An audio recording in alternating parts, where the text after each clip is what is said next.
welcome to my channel. I'm Alexa. Today we're making magic bars. I measured out all my ingredients and I recommend that you do so too. You can find a full list of ingredients and measurements in the link in the description. Remember to watch the video first so you can be prepared. First, I'm going to put my butter into the oven as it's preheating to 350 degrees Fahrenheit. Before I did this, I cut it into pieces and scattered them across my baking pan so that it would melt quicker. You can melt your butter on the stovetop or microwave and stir in your graham cracker crumbs in a bowl first and then spread them across your pan if you'd prefer. After 5 minutes, my butter is melted, so I'm going to remove it from the oven. I'm going to place it onto a cooling rack for a second while I prepare my workstation. I put my baking pan onto a wooden cutting board so it doesn't cool down too fast. You can put it onto trivets if you'd prefer. Then I poured my graham cracker crumbs into the pan. I'm going to mix this with my rubber spatula until the butter and the crumbs are entirely combined. It's important that there are no dry crumbs because otherwise the bars won't stick together.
Then I'm going to press the crumbs into the pan using my rubber spatula. Be sure to press them in evenly so not only does it bake evenly, but it stays together and every piece gets the same amount of graham crackers.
Next, I'm going to put on the chocolate chips. Make sure to place them evenly because they will remain in the same place as it's being baked.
Then I'm going to put my butterscotch chips on top of the chocolate ones in the same way as those are.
Then I'm going to put the coconut evenly on top of that.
Now I'm going to slowly pour on the sweetened condensed milk.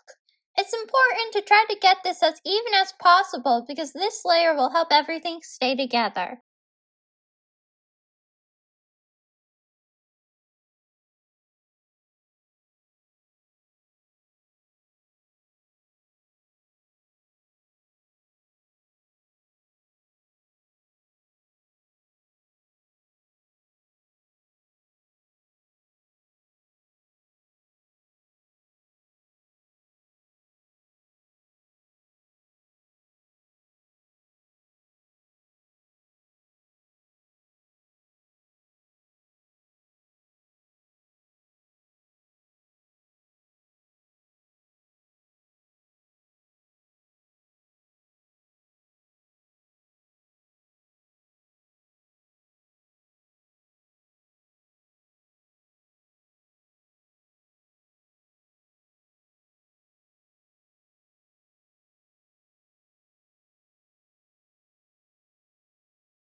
Next, I'm going to put my pan into the preheated oven.